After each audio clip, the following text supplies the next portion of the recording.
தனிஷ் நிறுவனத்தின் புதிய விற்பனை நிலையம் சென்னை ஐயப்பந்தாங்கலில் திறக்கப்பட்டுள்ளது. பெங்களூரை மையமாக கொண்டு இயங்கி வரும் டைட்டன் நிறுவனத்தின் தனிஷ் ஜுவல்லரி நிறுவனம் இந்தியா முழுவதும் 400க்கும் அதிகமான கடைகளை நடத்தி வருகிறது. இந்நிலையில் புதிய கிளை சென்னை ஐயப்பந்தாங்கலில் திறக்கப்பட்டுள்ளது. இதன் திறப்பு விழாவில் பங்கேற்க தனிஷ் நிறுவனத்தின் தெற்கு மண்டல வர்த்தக தலைவர் சரத் உள்ளிட்டோர் கலந்து கொண்டனர். ஒவ்வொரு சிறப்பான அக்கேஷன் வாங்குறதுக்கு, வெட்டிங்க்கு வாங்கினாலும் இருக்கு, ஒரு பர்த்டே அக்கேஷன் வாங்கினாலும் இருக்கு, எல்லா அக்கேஷனும் வாங்குறதுக்கான ஜுவல்லரி இங்கே இருக்கு. இங்கே 3000க்கும் மேலான டிசைன் இங்கே வச்சிருக்கோம் அந்த ஷோரூம்ல.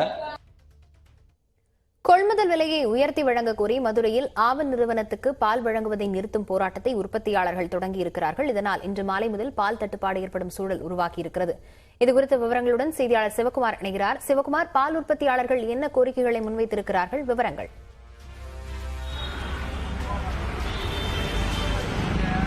நிச்சயமாக லாவண்யா, அதாவது மதுரை உள்ள ஆவின் நிறுவனத்திற்கு மதுரை மாவட்டம் முழுவதும் சுமார் 18,000 பால் உற்பத்தியாளர்கள் பால் சப்ளை செஞ்சுக்கிட்டு இருக்காங்க. இந்த நிலையில் தங்களுக்கு பால் கொள்முதல் செய்யக்கூடிய கொள்முதல் விலையை 33 ரூபாயிலிருந்து 40 ரூபாயாக உயர்த்தி தர வேண்டும், அல்லது இப்போ பால் உற்பத்தி குறைவான இந்த காலகட்டத்தில் ஊக்கத்தொகை வழங்க வேண்டும் என பால் உற்பத்தியாளர் சங்கங்கள் கோரிக்கை விடுக்கின்றன.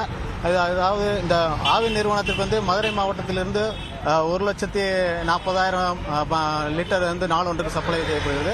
மதுரை மற்றும் தேனி பகுதியிலிருந்து நாளொன்றுக்கு 1,90,000 லிட்டர் பால் ஆவின் நிறுவனத்திற்கு கொள்முதல் செய்யப்படுகிறது.